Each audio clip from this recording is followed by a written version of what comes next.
Bai, noski, eragileak faktore asko daude lesio horien atzean, batetik faktore anatomikoak, norberaren faktoreak, egituraren faktoreak, biomekanikoak, eta askotan materialak eragina izaten du. Adibidez, bizikleta txiki batek eragin ditzake horrelako lesioak, erraketa pisutsu batek, pilota gogor batek eragin dezake horrelako lesio bat, beraz, materiala oso importantea da. Entrenamendua ere, aldapan hasten den batek erraz izaten ditu horrelako zerak. Intentsitatea eta iraupenak gehitzen direnean askotan gertatzen dira. Materiala beraz, entrenamendua eta norberaren egitura edo biomekanika. Beraz, horrelako prebentzio neurriak hartu behar ditugu, kirola egiten hasi behar badugu. Materialari erreparatu behar diogu, entrenamenduari, zer gehiago izan behar dugu kontuan? Hori dena. Azkenean konturatzen bazara faktore horiek guztiak nolabait ere kontuan eduki behar direla. Gauzak txukun eta ordena batean egin behar dira, ezta? Garrantzia handia ematen diogu guk kirolean hasi aurretik egiten dugun azterketari. Faktore horiek guztiak nolabait detektatu egiten ditugu eta prebentzio lana hortxe hasten da. Gero materialarekin hasten gara. Entrenamendua? Egoki egin behar da. Bai intentsitatean eta bai iraupenean. Materialari buruz ere aritu gara pixka bat. Gauzak egoki egin behar dira. Eta gero, erraza izaten alda horri buelta ematea, behin lesioa duzunean. Denbora luzez zurekin izan den lesio hori sendatzen da? Nola sendatzen da?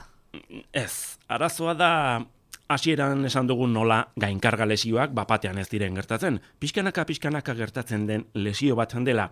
Beraz, inflamazio txiki bat gertatzen da. Adibidez, korrika doan bat. Pauso bakoitzean traumatismo bat jasaten du, ezta? Traumatismo hau oso txikia da.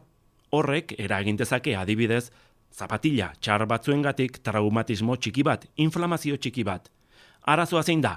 Inflamazio hori ez dela nahikoa jendea gelditzeko. Halako minik ez dauka kirolariak eta jarraitu egiten du. Zer gertatzen da? Zirkulu batean sartzen da. Mina dauka, baina jarraitu egiten du. Batzuetan bai, besteetan ez. Eta gure kontsultara etortzen direnerako askotan hilabeteak pasa dira eta tratamendua beti ere zailagoa izaten da. Eta gero orduan denbora luzea eskatzen du baita ere horren errekuperazioak.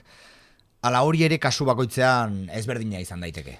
Guztiz diferentea da. Hor patologia asko daude. Gainkarga lesio horien barruan lesio asko daude eta bakoitzak badu, nik esango nuke, bere pronostikoa. Oso garrantzitsua da noiz datorkigun. Urte bat pasaba da, guretzat tratamendua beti ere zailagoa izango da, eta iraupen aldetik ere luzeagoa izango da. Lehengo astean hasi bada minarekin, normalean askoz ere errazagoa izaten da tratatzeko.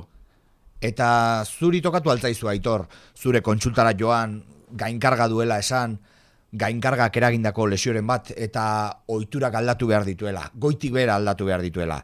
Halako kasuren bat gertatu zaizu? Bai, gertatzen da. Pentsa ezazu, kirolean hasi behar duen batek adibidez. Pisua galtzeko korrika egiteko esaten diote. Korrika hasten da eta pisu horrek ere eragin dezake horrelako lesio bat. Nolabait ere moldatu egin behar dituzu. Hala ere normalean ez da kontraindikazio bat izaten. Hau ezin duzu hemendik aurrera egin. Normalean beste aukera batzuk ematen zaizkio. Guk garrantzi handia ematen diogu kausa bilatzeari.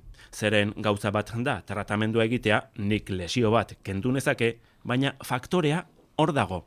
Hor jarraitzen badu, kirolean hasten bada, berriz ere eroriko da. Lesio horretan eroriko da. Orduan guk garrantzi handia ematen diogu kausak bilatzeari. Horregatik esaten nizun bizikletarena. Hartu eta neurtu egiten dugu. Jakiteko bere neurriak egokiak diren edo ez. Pala, askotan pixatu egiten dugu. Faktore hori bilatzen saiatzen gara. Beti ez dugu aurkitzen, baina garrantzitsua da guretzat. Beraz, gainkarga lesio horren atzean zer dagoen, hori aurkitu behar da, gero horri soluzio egokia emateko. Nire ustez bai. Ze tratamendua, esaten dizut, kasu gehienetan inflamazio hori hainbat tratamendurekin guztiz desagertzen da, baina kausa hor dago. Berriz handik hilabete batera bueltan da, gure kontsultan. Aitor, eskerrik asko hemen gurekin izateagatik, eta beste bat arte. Zuei, agur.